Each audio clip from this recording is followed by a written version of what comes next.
പ്രിയപ്പെട്ട യോഗാധ്യക്ഷൻ, നമുക്കെല്ലാം ഏറെ പ്രിയങ്കരായ കേരള നിയമസഭയിലെ സജീവ സാന്നിധ്യം ഉപയോഗിക്കുന്ന നമ്മുടെ പ്രിയപ്പെട്ട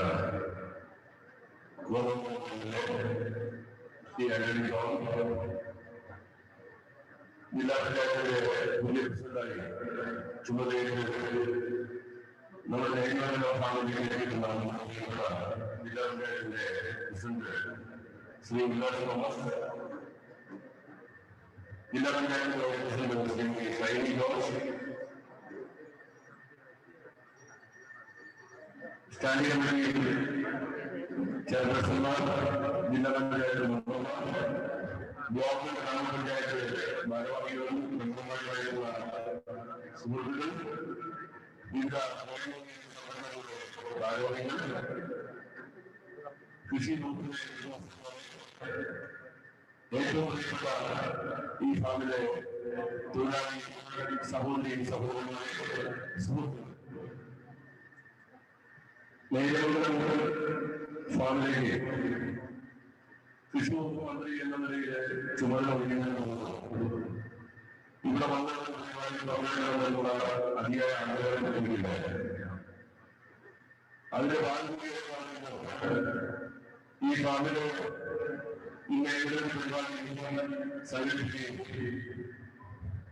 കഴിഞ്ഞ 2 കൊല്ലം ഈ ഗവൺമെന്റ് അധികാരത്തിൽ വന്ന ശേഷം ഈ ഫാമിൽ വന്നിരിക്കുന്ന മാറ്റങ്ങൾ സംസ്ഥാന കൃഷി വകുപ്പ് വളരെ സുപ്രധാനമായി സംഭവിച്ചിട്ടുള്ളതുപോലെ അതിന്റെ ഭാഗമായിട്ടുള്ള വികസന പദ്ധതികളുമായി വർഷങ്ങൾക്ക് മുമ്പ് ഈ വേദനകളുടെ ഭാഗത്തേക്ക് വരുന്നതുകൊണ്ടിരിക്കുന്നതാണ് ഇവിടെയുള്ള തൊഴിലാളികൾക്കും നേതാക്കന്മാർക്കും അറിവുണ്ടാകുന്ന വിചാരിക്കുകയാണ്. അന്ന് നമ്മൾ ഈ രാജ്യത്തെ ചുറ്റുമുള്ള പ്രാഥമിക പ്രദേശങ്ങൾ കടന്നു ഇറങ്ങുന്നതും വലിയ കാടുകൾ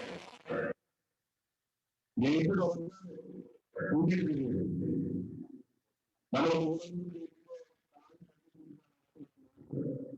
തൊഴിലാളി ആണ് നമ്മൾ അകത്തേക്ക് സ്ഥലം നടന്നിരുന്നത്. അന്നത്തെ ഫാം ഇന്നത്തെ ഫാം നമ്മൾ ഇവിടെ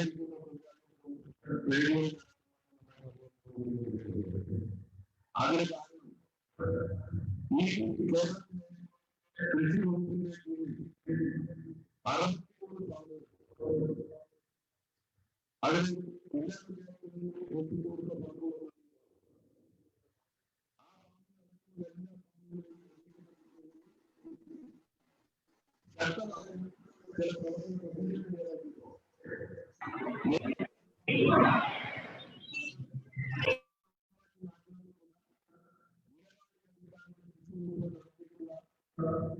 വളരെ ദീർഘവീക്ഷണത്തോടു കൂടിയിട്ട് ഇടപെടലിന്റെ ഭാഗമായിട്ടാണ് നമ്മുടെ ഈ നേര്യമംഗൽ ഫാം വികസനത്തിന്റെ പാതയിലേക്ക് തിരിച്ചു വന്നത് എന്നുള്ളത് അഭിമാനപൂർവ്വം നമുക്ക് പറയാൻ വേണ്ടി സാധിക്കും.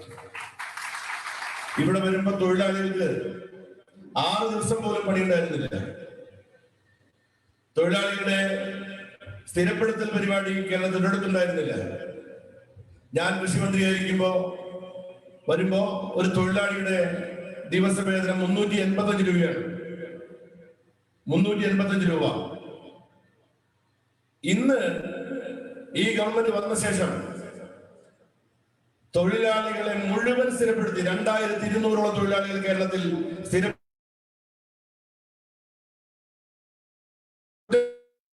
ഉത്തരവിലൂടെ ഗവൺമെന്റ് തീരുമാനിച്ചതിനെ തുടർന്ന് തൊഴിലാളികളെ നമുക്ക് സ്ഥിരപ്പെടുത്താൻ വേണ്ടി സാധിച്ചു.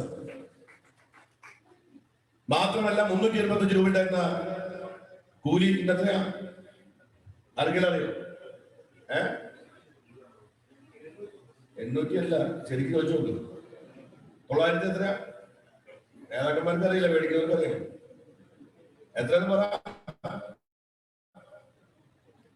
900 അറിവില്ലേ?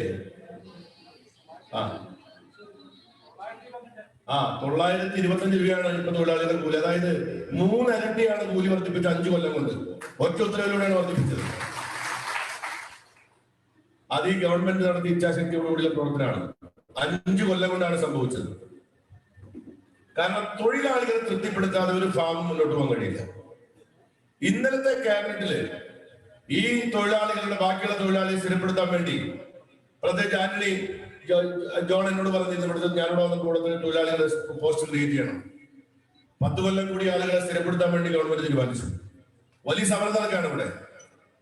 PSC റാങ്ക് ലിസ്റ്റ് ആരെയും സ്ഥിരപ്പെടുത്തിയിട്ടില്ല. ഇതുപോലെ പാവപ്പെട്ട തൊഴിലാളികൾ 10 കൊല്ലമായി 15 കൊല്ലമായി ജോലിയെടുത്ത് തൊഴിലാളി സ്ഥിരപ്പെടുത്തണം.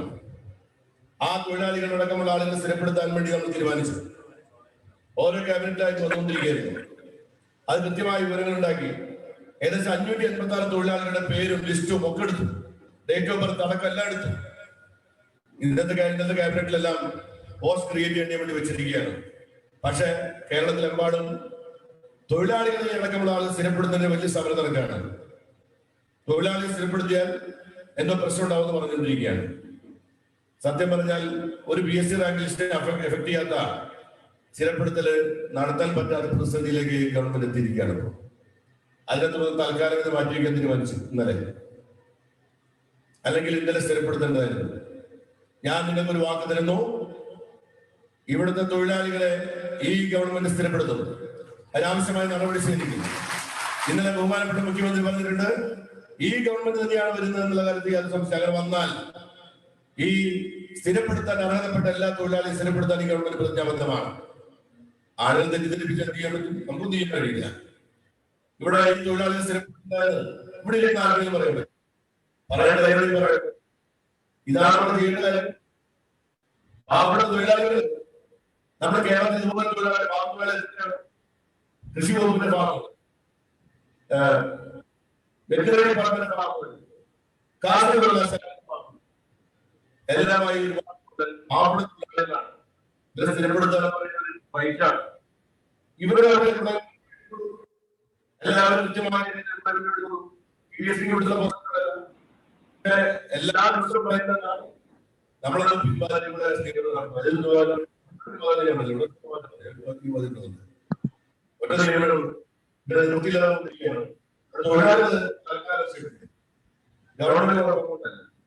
ഞങ്ങൾ നിങ്ങളുടെ കൈവിടാൻ ഉദ്ദേശിച്ചിട്ടില്ല. നിങ്ങളുടെ ഗവൺമെന്റ് ഉറപ്പായി സ്ഥിരപ്പെടുത്തും. അതിന് പോസിറ്റീവ് എല്ലാ ഗവൺമെന്റ് സ്വീകരിച്ചിട്ടുണ്ട്. അതിനാവശ്യമായ നടപടി ഗവൺമെന്റ് സ്വീകരിക്കുന്ന കാര്യം കൂടി ഞാൻ നിങ്ങൾക്ക് ഉറപ്പ് തരാൻ കൂടി ഈ സന്ദർഭത്തിൽ ആഗ്രഹിക്കും. കാരണം തൊഴിലാളി ആഗ്രഹിക്കുന്ന ഒരു കാര്യമാണ്. നിങ്ങൾ ആശങ്കപ്പെടണ്ട. ഏതായാലും ഇത്രയും കാര്യങ്ങൾ നമ്മൾ ചെയ്തല്ലോ. തൊഴിലാളികൾക്ക് വേണ്ടി നിങ്ങൾ ഈ ഗവൺമെന്റ് വരുന്നുണ്ടായ സ്ഥിതിയല്ലല്ലോ. ആ മാറ്റം വേണ്ടി തൊഴിലാളികളുടെ കമ്മിറ്റ്മെന്റ് ഗവൺമെന്റ് ആയതുകൊണ്ടാണ്. അതുകൊണ്ട് അക്കാര്യത്തിലുള്ള ആശങ്കയ്ക്ക് നമ്മൾ വേണ്ട എന്നുള്ളത് ഞാൻ നിങ്ങളെ പ്രത്യേകം ഓർമ്മപ്പെടുത്താണ്. അതുകൊണ്ട് അക്കാര്യത്തിൽ ആരും ആശങ്കപ്പെടേണ്ട. നമ്മുടെ ഇന്ത്യൻ നേതാക്കന്മാരോട് ഒന്നും പറയുന്നത് കൊണ്ട് അവർക്ക് അറിയാവുന്ന ഇന്നലെ വരെ ഞാൻ വിചാരിച്ചു ഇന്നലെ പാസ്സാവുന്നായിരുന്നു. അതിനോട് എല്ലാ കാര്യങ്ങളും ചെയ്തതാണ്.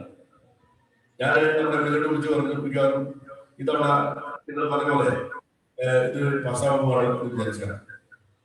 ഇന്നലെ എല്ലാ അജണ്ടയും മാറ്റി വെച്ചു. നടന്നതിന് കാരണം നമ്മള് ജനങ്ങള് പിന്തിരിപ്പിക്കുന്ന എളുപ്പമാണ്. അതുപോലെ നമ്മുടെ ഈ സന്ദർഭത്തിൽ അങ്ങനെ ചെയ്താൽ ഉണ്ടാകുന്ന ബുദ്ധിമുട്ട് പ്രയാസങ്ങൾ കണക്കിലെടുത്തുകൊണ്ടാണ് ഗവൺമെന്റ് ചെയ്തിരിക്കുന്നത്. അതുകൊണ്ട് ആഗ്രഹത്തിൽ ആശങ്ക വേണ്ട ഇവിടെ നമ്മള് നമ്മൾ 61 കോടി രൂപയുടെ വികസനമാണ് നമ്മൾ ചെയ്യാൻ പോകുന്നത്. 61 കോടി രൂപയുടെ വികസനം. അതിൽ ആദ്യഘട്ടം 23 കോടി രൂപയുടെ വികസനമാണ് ഇന്ന് ഇവിടെ ഉദ്ഘാടനം ചെയ്യപ്പെടുന്നത്. പൂർത്തീകരിക്കപ്പെട്ടത് തുടങ്ങാൻ പോകുന്നു. ഹൈടെക് നഴ്സറി എന്ന് പറഞ്ഞാൽ നേരുമംഗല ഫാമിനെ നമ്മുടെ കേരളത്തിന് ആവശ്യമായിട്ടുള്ള ഏറ്റവും മികച്ച നടീൽ വസ്തുക്കൾ ഉത്പാദിപ്പിക്കുന്ന ഒരു കേന്ദ്രമായി മാറ്റാനാണ് ഉദ്ദേശിക്കുന്നത്. അതിനാവശ്യമായ എല്ലാ കാര്യങ്ങളും പൂർത്തീകരിക്കപ്പെട്ടുകൊണ്ടിരിക്കുന്നത്. അതാണ് ഇവിടെ ഉദ്ഘാടനം. ഇവിടെ ടിഷ്യൂകൾക്ക് തയ്യാറാക്കാനുള്ള ലബോറട്ടറി ഇവിടെ വരാൻ പോകുന്നു.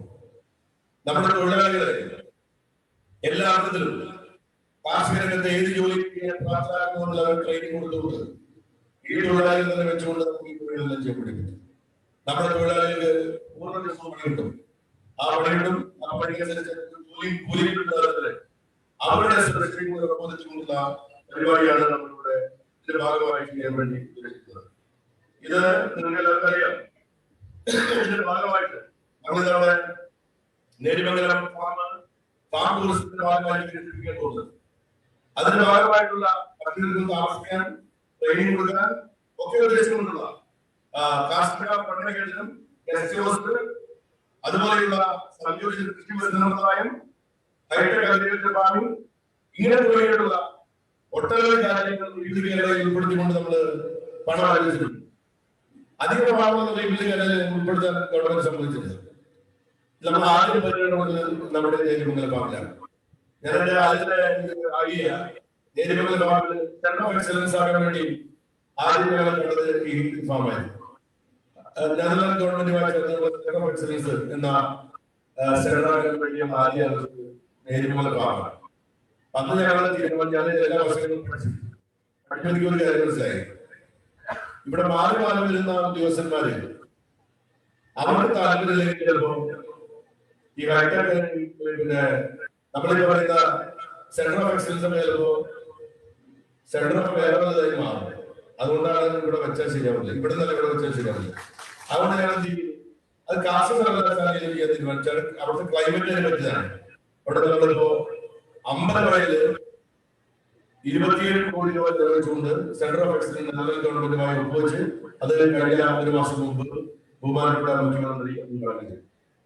അവിടെ നമ്മൾ പൂക്കളുടെയും പച്ചക്കറികളുടെയും പഴവർഗ്ഗങ്ങളുടെയും നഴ്സറി, അതുപോലെ തന്നെ അതിന്റെ ഉത്പാദന കേന്ദ്രം, വയനാട് ജില്ല കേന്ദ്രീകരിച്ചു നടക്കാൻ പോകുന്ന ഹോർട്ടികൾച്ചർ മേഖലയുടെ ഒരു വലിയ മുന്നേറ്റം ഉണ്ടാക്കാൻ കഴിയുന്ന ഒരു സംവിധാനമാണ് ഇവിടെ. പകരം ഇവിടെ ഒരു ഹൈടെക് നഴ്സറി ഇവിടെ ആരംഭിക്കുകയാണ്. ആ നഴ്സറി ആരംഭിക്കുന്നതോടുകൂടി രണ്ടും തമ്മിലുള്ള കണക്ഷൻ ഉണ്ടാവും. മധ്യ കേരളത്തിൽ ഇതുമായി ബന്ധപ്പെട്ടുകൊണ്ടുള്ള അടുത്ത വർഷം നമ്മൾ പഴങ്ങളുടെയും പച്ചക്കറികളുടെയും വർഷമാണ്. ഈ വർഷത്തിൽ നമ്മൾ കഴിഞ്ഞ ഒരു 2 കൊല്ലമായി നമ്മൾ 1 കോടി പഴങ്ങളും പച്ചക്കറികളുടെയും തൈകൾ ഉത്പാദിപ്പിച്ച് വിതരണം ചെയ്യുന്നത്. പ്രധാനപ്പെട്ട പങ്ക് വഹിക്കുന്ന നമ്മുടെ നഴ്സറികൾ, അല്ല നമ്മുടെ സർക്കാർ ഫാമുകളാണ്. സർക്കാർ ഫാമുകളിൽ നിന്നും ഏറ്റവും ക്വാളിറ്റിയുള്ള നടീൽ വസ്തു ഗ്രാഫ്റ്റ് ചെയ്തുള്ള ലെയർ ചെയ്തുകൊണ്ട് നടീൽ വസ്തുക്കളൊക്കെ ഉണ്ടാക്കാൻ കഴിയും. അതുപോലെ തന്നെ ടിഷ്യൂ കൾച്ചർ ലബോറട്ടറിയിലൂടെ നമുക്ക് ആവശ്യമായിട്ടുള്ള വിവിധ തരം കാർഷിക വിളകൾക്ക് വേണ്ടിയിട്ടുള്ള നടീൽ വസ്തുക്കൾ നമുക്ക് ഉത്പാദിപ്പിക്കാൻ കഴിയും. കർഷകർക്ക് ആവശ്യമായിട്ടുള്ള ഏറ്റവും ബെസ്റ്റ് ക്വാളിറ്റി നടീൽ വസ്തുക്കൾ ഉത്പാദിപ്പിക്കുക എന്നുള്ളതാണ് ഇതുകൊണ്ട് നമ്മൾ ഉദ്ദേശിക്കുന്ന ഒരു പ്രധാനപ്പെട്ട കാര്യം. ഇവിടെ നമ്മൾ ക്രോപ്പ് മ്യൂസിയം ഉണ്ടാക്കുന്നുണ്ട്. ഇവിടെ വരുന്ന കുട്ടികൾക്ക്, ഇവിടെ വരുന്ന സഞ്ചാരികൾക്ക് കാർഷിക മേഖലയുമായി ബന്ധപ്പെട്ടുകൊണ്ടുള്ള ഒരു ക്രോപ്പ് മ്യൂസിയം ഉണ്ടാക്കുന്നതിന് വേണ്ടിയുള്ള പരിപാടി ഇതിന്റെ ഭാഗമായി ചെയ്യുന്നുണ്ട്. സൂക്ഷ്മതല പരിപാലന കൃത്യത കൃഷി എങ്ങനെയാണ് നടത്തുന്നത്, കൃത്യമായി അതിന്റെ ആസൂത്രണം എങ്ങനെയാണ് നടത്തുന്നത്, അതിന്റെ റിസൾട്ട് എന്താണ് എന്ന് കാണിച്ചു കൊടുക്കാൻ കഴിയുന്ന കൃത്യത കൃഷിയുമായി ബന്ധപ്പെട്ട പരിപാടി. അതുപോലെ തന്നെ ഹൈ ഡെൻസിറ്റി അതിസാന്ദ്രത കൃഷി എന്ന നിലയിൽ ഹൈ ഡെൻസിറ്റി ഫാമുകൾ എങ്ങനെ പ്രവർത്തിക്കുന്നു, അതിന് മോഡൽ ഇവിടെ ഉണ്ടാക്കാൻ ഉദ്ദേശിക്കുന്നത്. ആ രീതിയിൽ കേരളത്തിന്റെ കാർഷിക രംഗത്ത് കൃഷി വകുപ്പ് ഇപ്പോൾ ചിട്ടപ്പെടുത്തിയിരിക്കുന്ന എല്ലാ കാർഷിക പ്രവർത്തനങ്ങളുടെയും ഒരു മോഡൽ നേരിമംഗലം ഫാമിൽ ഉണ്ടാവും. അതാണ് 61 കോടി രൂപ ചെലവഴിച്ചുകൊണ്ട് നേരിമംഗലം ഫാമിൽ നമ്മൾ ചെയ്യുന്ന കാർഷിക പ്രവർത്തനങ്ങൾ. കേരളത്തിന്റെ കാർഷിക രംഗത്ത് ഒട്ടനവധി ദീർഘവീക്ഷണമുള്ള പ്രവർത്തനങ്ങൾക്ക് നമ്മൾ തുടക്കം കുറിച്ചിട്ടുണ്ട്. അത് ഇന്നോ നാളെ അവസാനിക്കാനുള്ളതല്ല. ഭാവി കേരളത്തെ ശക്തിപ്പെടുത്താൻ വേണ്ടി പോകുന്ന കാർഷിക പ്രവർത്തനങ്ങളിലാണ് നമ്മൾ ഇവിടെ പ്രവർത്തനം ആരംഭിക്കുന്നത്. ടിഷ്യൂ കൾച്ചർ ലബോറട്ടറിയിലൂടെ നമുക്ക് ഒരുപാട് കാര്യങ്ങൾ ചെയ്യാൻ വേണ്ടി കഴിയും. ഇപ്പോൾ നമ്മുടെ കൈവശമിരിക്കുന്ന ടിഷ്യൂ കൾച്ചർ ലബോറട്ടറികൾ, ആ ലബോറട്ടറികളിൽ നമുക്ക് ആവശ്യമായിട്ട് നടീൽ വസ്തുക്കൾ കിട്ടാൻ വളരെ പ്രയാസമാണ്. ഓർഡൻസ് കൊടുക്കാൻ പറ്റുന്നില്ല. ഇവിടെ ടിഷ്യൂ കൾച്ചർ ലാബ് വന്നു കഴിഞ്ഞാൽ കൂടുതൽ ഉൽപ്പന്നങ്ങൾ ഉണ്ടാക്കാൻ വേണ്ടി കഴിയും. മണ്ണുത്തിയിലെ നമ്മുടെ ഫാമില് നമ്മളിപ്പോ ബയോ കൺട്രോൾ ലാബാണ്. അത് 28 കോടി രൂപ ചെലവഴിച്ചുകൊണ്ട് ഇന്ത്യയിലെ തന്നെ ഏറ്റവും മികച്ച ബയോ കൺട്രോൾ ലാബാക്കി മാറ്റാൻ വേണ്ടി 28 കോടി രൂപ നമുക്ക് അനുവദിച്ച് അതിന്റെ പ്രവർത്തനം നടന്നുകൊണ്ടിരിക്കുകയാണ്. ആ ബയോ കൺട്രോൾ ലാബുകളോടുകൂടി സ്യൂഡോമോണസ് ഉൾപ്പെടെയുള്ള എല്ലാ ജൈവ ജീവാണു വളങ്ങളുടെയും പൂർണ്ണമായ ഗുണമേന്മയുള്ള ഉൽപ്പന്നങ്ങൾ ഉണ്ടാക്കുന്ന സർക്കാരിന്റെ സംവിധാനം അവിടെ നിലവിൽ വരികയാണ്. അതുപോലെ തന്നെ പാരസൈറ്റ് ബ്രീഡിംഗ് സ്റ്റേഷനുകൾ എല്ലാ ബ്ലോക്കിലും ആരംഭിക്കാൻ വേണ്ടിയുള്ള നടപടിയിലേക്ക് നമ്മൾ പോവാണ്. മിത്രകീടങ്ങളെ ഉൽപ്പാദിപ്പിക്കാൻ വേണ്ടിയിട്ടുള്ള ശാസ്ത്രീയമായ പ്രകൃതി സൗഹൃദ കൃഷിയിലേക്ക് നമ്മുടെ കാർഷിക മേഖലയെ കൊണ്ടുവരാൻ വേണ്ടിയുള്ള പരിപാടികൾ ആരംഭിക്കുകയാണ്. നമ്മുടെ 63 ഫാമുകൾ, ഈ ഫാമുകളാണ് കാർഷിക പ്രവർത്തനങ്ങളുടെ നട്ടൽ എന്ന് പറയുന്നത്. ഇത് വെറുതെ കാട് പിടിച്ച് കിടക്കാനുള്ളതല്ല. ഓരോ മുക്കിലും മൂലയിലും കേരളത്തിന്റെ കാർഷിക മേഖല പരിച്ഛേദമായി മാറണം. നമ്മുടെ ഫാമുകൾ എടുത്ത് പരിശോധിച്ചാൽ നിങ്ങൾക്ക് അറിയാൻ പറ്റും, കേരളത്തിന്റെ ഓരോ കാലാവസ്ഥയ്ക്ക് അനുസൃതമായിട്ടുള്ള മേഖലകളിലാണ് നമ്മുടെ ഫാമുകൾ നമ്മുടെ പഴയ കാരണന്മാർ സ്ഥാപിച്ചിട്ടുള്ളത്. അത് ഇപ്പോ ഫാമുകൾ കാണുമ്പോൾ ആൾക്കാര് ഈ അവിടെ എന്താണ് ഈ സ്ഥലം വെറുതെ കിടക്കാണ് കൃഷി വകുപ്പിന്റെ ഫാമിൽ, എന്നാൽ അവിടെ ഒരു സ്ഥാപനം ആരംഭിച്ച് കളയാം എന്നൊന്നും പറഞ്ഞ് ആരും ഇങ്ങോട്ട് വരണ്ട. കേരളത്തിലെ കൃഷി വകുപ്പിന്റെ ഫാമിൽ 1 ഇഞ്ച് ഭൂമി മറ്റൊരു ഡിപ്പാർട്ട്മെന്റിനും മറ്റൊരു പ്രവൃത്തിക്കും വേണ്ടി കൊടുക്കാൻ ഉദ്ദേശിക്കുന്നില്ല എന്ന കാര്യം കൂടി ഞാൻ ഇവിടെ പറയാൻ ആഗ്രഹിക്കുകയാണ്. കാരണം കൃഷി വകുപ്പിന്റെ ഫാം പണ്ട് കാലം മുതൽ തന്നെ നമുക്ക് അനുവദിച്ചിരിക്കുന്നത് കാർഷിക പ്രവർത്തനങ്ങൾക്കാണ്. അത് ചെയ്യാതെ പോയിട്ടുണ്ടെങ്കിൽ അത് അവരുടെ അന്നത്തെ കാലത്ത് അവർ ഭരണാധികാരിയുടെ ഉത്തരവാദിത്തമാണ്. ഇപ്പൊ ജില്ലാ പഞ്ചായത്താണ്, എറണാകുളം ജില്ലാ പഞ്ചായത്തിന് വളരെ എനിക്ക് അഭ്യന്തരമുള്ള കാര്യം ഞാൻ പറഞ്ഞുതരാം. ജില്ലാ പഞ്ചായത്ത്, എറണാകുളം ജില്ലാ പഞ്ചായത്ത് മാതൃകാപരമായിട്ടാണ് അവർ ഏൽപ്പിച്ച എല്ലാ ഫാമുകളും അവർ കൊണ്ടു നടക്കുന്നത്. അത് ഞാൻ ജില്ലാ പഞ്ചായത്തിനെ പ്രത്യേകം അഭ്യർത്ഥിക്കാൻ ആഗ്രഹിക്കുകയാണ്. എല്ലാ ഫാമും, ഞാൻ എല്ലാ ഫാമിലും പോയിട്ടുള്ള ആളാണ്, ഒക്കലൊഴികെ. ഇപ്പൊ ആലുവ ഫാം ഇതുപോലെ തന്നെ നമ്മൾ എറണാകുളം ജില്ലയ്ക്കാണ് കഴിഞ്ഞ 2 കൊല്ലമായി ഏറ്റവും മികച്ച സ്റ്റേറ്റിലെ ഫാമുകൾക്ക് അവാർഡ് കിട്ടുന്നത്. എറണാകുളം ജില്ലാ പഞ്ചായത്തിന് കീഴിലുള്ള ഫാമുകൾക്കാണ്. അതിന്റെ കാരണം എന്താണ്? എറണാകുളം ജില്ലാ പഞ്ചായത്തിന് ഒരു താല്പര്യം എടുക്കുന്നത്. എനിക്ക് ജില്ലാ പഞ്ചായത്ത് പ്രസിഡന്റ് പറയാനുള്ളത്, നമ്മൾ കണ്ണിലെ കൃഷ്ണമണി പോലെ കാത്തു സൂക്ഷിക്കണം. ഞാനിപ്പോ മന്ത്രി സാറിന്റെ ഇപ്പൊ കഴിയാൻ പോകും, നിങ്ങൾ പ്രസിഡന്റായിട്ട് വന്നത്. എനിക്ക് അങ്ങോട്ട് പറയാനുള്ള കാര്യം, ഈ ഫാമുകൾ നമ്മൾ സംരക്ഷിക്കണം. കൃഷി ഡിപ്പാർട്ട്മെന്റ് എല്ലാ സഹായം ചെയ്തിട്ടുണ്ട്. ഉദ്യോഗസ്ഥന്മാർ മാറി വരുന്ന ഉദ്യോഗസ്ഥന്മാർ, ഇപ്പോൾ നമ്മുടെ സൂപ്രണ്ട്, നേരത്തെ സൂപ്രണ്ടായിരുന്ന നമ്മുടെ DD, അദ്ദേഹം നന്നായി ഇവിടെ കാര്യം ചെയ്ത ഒരാളാണ്. ഇവിടെ നേരെ കൃഷി അസിസ്റ്റന്റ് ഒരാളുണ്ടായിരുന്നു, നമ്മുടെ നികേഷ്. ഞാൻ നികേഷ് കൂടിയിട്ടാണ് ആദ്യം സംസാരിച്ചത്. ഞാൻ കൃഷി അസിസ്റ്റന്റ് ആണ്. നികേഷാണ് എനിക്ക് ഇതെല്ലാം കൊണ്ടും തന്നത്. ഇങ്ങനെ ഫാമിന്റെ ഐഡിയകളൊക്കെ ഞാൻ അയാളെ കൊണ്ട് ചെയ്യിപ്പിച്ചത്. അയാൾ കൂടുതൽ മാറിപ്പോയിട്ടുണ്ട്. എനിക്ക് പറയാനുള്ള കാര്യം, എല്ലാ ട്രേഡ് യൂണിയൻ സംഘടനകളും എനിക്ക് പറയണം, നമ്മളെല്ലാം ഒരുമിച്ച് നിൽക്കണം. ഇത് നമ്മുടെ ഈ ചെവരുണ്ടെങ്കിൽ ചിത്രം എഴുതാൻ പറ്റുള്ളൂ. നമ്മുടെ ഈ ഫാം ഏറ്റവും നന്നായി നടക്കാൻ വേണ്ടി നമുക്ക് ഒത്തൊരുമിച്ച് പ്രവർത്തിച്ചാൽ, ജില്ലാ പഞ്ചായത്തിന്റെ പൊളിറ്റിക്സ് എന്റെ പൊളിറ്റിക്സ് വ്യത്യാസമാണെങ്കിൽ നമ്മളിവിടെ ഈ ഫാമിന്റെ വികസനത്തിന് വേണ്ടി പ്രവർത്തിക്കേണ്ട ആൾക്കാരാണ്. അപ്പൊ ജില്ലാ പഞ്ചായത്തും നമ്മുടെ ഗവൺമെന്റ്, ഏത് ഗവൺമെന്റ് ആണെങ്കിലും ഒരുമിച്ച് ട്രേഡ് യൂണിയൻ സംഘടന വേണ്ടപ്പോൾ സപ്പോർട്ട് ചെയ്യാം. ഉദ്യോഗസ്ഥന്മാര് സിൻസിയർ ആയിട്ട് ജോലി ചെയ്യാം.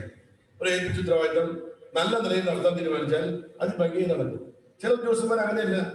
ചില ആൾക്കാർ, എനിക്കറിയാം, ഞങ്ങൾക്ക് മനസ്സിലാക്കിക്കൊണ്ടെന്ന് പറയുന്നത്, ചില ആൾക്കാർക്ക് പല താല്പര്യം ഉണ്ടായിരിക്കും. ആ താല്പര്യം ഇവിടെ നടക്കാൻ പറ്റില്ല. നമ്മുടെ ഗവൺമെന്റ് ഫാമുകളെ സംരക്ഷിക്കാൻ ആവശ്യമായ ഉത്തരവാദിത്തമാണ് ഗവൺമെന്റ് ഉദ്യോഗസ്ഥന്മാരെ കൊടുത്തിരിക്കുന്നത്. മാസം 1-ാം തീയതി ശമ്പളം ഒപ്പിട്ട് വാങ്ങുന്നതേ ഇതുപോലെയുള്ള കാര്യങ്ങൾ ചെയ്യാൻ വേണ്ടിയാണെന്ന് ഉത്തരവാദിത്ത ബോധം ഉദ്യോഗസ്ഥന്മാർക്കും കൂടി ഉണ്ടാകണം എന്ന് ഞാൻ പ്രത്യേകം നിങ്ങളോട് അഭ്യർത്ഥിക്കുകയാണ്. കൃഷി വകുപ്പിൽ ഉദ്യോഗസ്ഥന്മാര് എനിക്ക് വളരെ അഭിമാനമുണ്ട്. കൃഷി വകുപ്പ് ഉദ്യോഗസ്ഥന്മാര്, ഞങ്ങളുടെ ഡിപ്പാർട്ട്മെന്റ് ഉദ്യോഗസ്ഥന്മാർ ഇപ്പോൾ വളരെ നന്നായി വർക്ക് ചെയ്യുന്ന ആൾക്കാരാണ്. സിൻസിയറായി ജോലി ചെയ്താൽ അത് റിസൾട്ട് ഉണ്ടാക്കാൻ കഴിയുമെന്ന് തെളിയിച്ചിട്ടുള്ളവരാണ് നമ്മുടെ ഡിപ്പാർട്ട്മെന്റ് ഉദ്യോഗസ്ഥന്മാർ. അത് ഈ ഫാമിൽ നമ്മൾ തെളിയിച്ചിട്ടുണ്ട്. അതുകൊണ്ട് ഉദ്യോഗസ്ഥന്മാര്, തൊഴിലാളികള്, നിങ്ങളുടെ അവകാശങ്ങളെല്ലാം തന്നെ ഒന്നൊന്നായി നിങ്ങൾക്ക് നൽകിയിട്ടുണ്ട്. ഇനി നിങ്ങളുടെ ഉത്തരവാദിത്വം ഈ ഫാമിനെ നല്ല നിലയിൽ മുന്നോട്ട് കൊണ്ടുപോവുക എന്നുള്ളത് തന്നെയാണ്. നിങ്ങളും നന്നായി പ്രവർത്തിക്കുകയാണെങ്കിൽ ഈ ഫാം ഏറ്റവും മികച്ച ഫാമായി നമുക്ക് നിലനിർത്തി കൊണ്ടുപോകാൻ കഴിയും. അതല്ലെങ്കിൽ പഴയ പോലെ കാട് പിടിച്ച് കിടക്കും, 6 ദിവസം ജോലിയായിട്ട് ചുരുങ്ങും, വീട്ടിലിരിക്കേണ്ടി വരും നമ്മളെല്ലാവരും. ആളുകളെ സംബന്ധിച്ചിടത്തോളം ഈ ഫാം പോയ ചില ആളുകൾ അങ്ങനെയാണ്. ഫാം നന്നായാലും നന്നായില്ലെങ്കിലും അവർക്കൊരു പ്രശ്നമില്ലാത്ത ആൾക്കാരാണ്. നമ്മൾ അങ്ങനെയല്ല. നമ്മൾ ഭരണാധികാരികൾക്ക് അങ്ങനെ ചിന്തിക്കാൻ പാടില്ല. ഈ ഫാം ജനങ്ങൾക്ക് വേണ്ടിയുള്ള ഫാമാണ്, കൃഷിക്ക് വേണ്ടിയുള്ള ഫാമാണ്, ഇതൊരു പൊതുസ്വത്താണ്. ഇത് മാതൃകാപരമായി നിലനിർത്തേണ്ടത് നമ്മുടെ ഉത്തരവാദിത്തമാണ് എന്ന കാര്യം കൂടി സൂചിപ്പിച്ചുകൊണ്ട് ഞാൻ എന്റെ വാക്കുകൾ ഉപസംഹരിക്കുകയാണ്.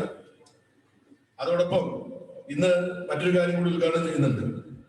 ഈ ഇലക്ഷൻ പ്രഖ്യാപിക്കേണ്ട സമയമായതുകൊണ്ട് എല്ലാ പരിപാടികളും ഒന്നിച്ചുള്ള ഉദ്ഘാടനമാണ്. ബഹുമാനപ്പെട്ട അവിടെ അധ്യക്ഷനായിരിക്കുന്നത് നമ്മുടെ രാമചന്ദ്രൻ കടന്നപ്പള്ളിയാണ്. അദ്ദേഹം എന്റെ പ്രസംഗം കേൾക്കുന്നുണ്ടാവും എന്ന് വിചാരിക്കുകയാണ്. ഏതായാലും ഇത് നമ്മുടെ കേരളത്തിന്റെ നെൽകൃഷി മേഖലയില് വ്യത്യസ്തമായ കാലാവസ്ഥകളുള്ള കേരളത്തില് ബിലോ സീ ലെവലിൽ കൃഷി ചെയ്യുന്ന ഒരു സ്ഥലമാണ്, പൊക്കാലി കൃഷി പോലെയുള്ള സ്ഥലമാണ് കണ്ണൂർ, കാസർഗോഡ്, കോഴിക്കോട് ജില്ലകൾ കേന്ദ്രീകരിച്ചുകൊണ്ട് നടക്കുന്ന കൈപ്പാട് എന്ന് പറയുന്ന കാർഷിക മേഖല. ആ മേഖലയിലെ പ്രത്യേകത 100% നാച്ചുറലായി കൃഷി ചെയ്യുന്ന ഒരു സ്ഥലമാണ്. രാസവളങ്ങളോ ഒന്നും പ്രയോഗിക്കാതെ പ്രത്യേകമായ നാടൻ ഇനങ്ങൾ കൃഷി ചെയ്യുന്ന കൈപ്പാട് എന്ന് പറയുന്ന പ്രദേശത്തിന്റെ ഉത്തര കേരളത്തിന്റെ കണ്ണൂർ, കോഴിക്കോട്, കാസർഗോഡ് ജില്ലകളിലായിട്ട് പ്രകൃതി ഇവിടെ മാത്രം ആശ്രയിച്ചുകൊണ്ട് ജൈവ കൃഷി ചെയ്യുന്ന ഒരു തീരദേശ നെൽകൃഷി പ്രദേശമാണ് ഈ കൈപ്പാട് എന്ന് പറയുന്നത്. അവിടെ ഉപ്പിന്റെ ലവണാംശമുള്ള ഈ നിലങ്ങളില് ഉപ്പ് ലവണ അതിജീവന ശേഷിയുള്ള വേലിയേറ്റവും വെള്ളപ്പൊക്കത്തെയും ഒക്കെ ചെറുതിൽ നിന്ന് ഉൽപാദനം ഉണ്ടാക്കാൻ കഴിയുന്ന നെല്ലിനങ്ങളാണ് ഇവിടെ കൃഷി ചെയ്തു വരുന്നത്. ഒന്നാം വിള നെൽകൃഷിയും അവിടെ രണ്ടാം വിള മത്സ്യകൃഷിയുമാണ് നടക്കുന്നത്. ഇവിടെ പരമ്പരാഗത നെല്ലിനങ്ങളായിട്ടുള്ള കുതിര, ഓർക്കൈമ, ഒടിയൻ, ഒറീസ, ഓർപ്പാണ്ടി, കണ്ടർകട്ടി തുടങ്ങിയിട്ടുള്ള ഇനങ്ങളാണ് ഇവിടെ കൃഷി ചെയ്തു വരുന്നത്. ഈ രംഗത്ത് കാർഷിക സർവകലാശാലയിലെ ഡോക്ടർ വനജയുടെ നേതൃത്വത്തിൽ നടന്നിട്ടുള്ള വികസന പ്രവർത്തനത്തിന്റെ ഭാഗമായി 7-1 മുതൽ 7-4 മിഥില എന്ന് പറയുന്ന ഒരു പുതിയ ഇനവും അവിടെ വികസിപ്പിച്ചെടുത്തിട്ടുണ്ട്. അതും ഇവിടെ വളരെ ഭംഗിയായി ചെയ്തു വരുന്നുണ്ട്.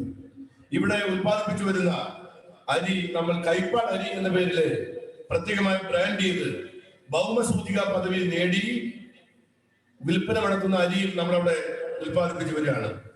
ഈ 3 ജില്ലകളിലായി ഏകദേശം 4100 ഹെക്ടർ വ്യാപ്തി ഉണ്ടായിരുന്ന കൈപ്പാട് പ്രദേശങ്ങൾ പല പല മാറ്റങ്ങൾക്ക് വിധേയമായി ഇപ്പോ 3800 ഹെക്ടറായി ചുരുങ്ങിയിട്ടുണ്ട്. എന്നാലും ഇതിൽ 30% താഴെ മാത്രമേ അവിടെ കൃഷി ചെയ്യുന്നുള്ളൂ. ഇത് പ്രകൃതിയായുള്ള ജൈവകൃഷി ചെയ്യുന്ന ഈ മേഖലയിലൂടെ ഇതിന്റെ വികസനത്തിന് വേണ്ടി നമ്മൾ നേരത്തെ മലബാർ കൈപ്പാട് ഫാമേഴ്സ് സൊസൈറ്റി അവിടെ കാർഷിക സർവകലാശാലയുടെ RKVI പദ്ധതിയുടെ ഭാഗമായി നമ്മൾ രൂപീകരിക്കപ്പെട്ടു. ഞാൻ ചുരുക്കുകയാണ്.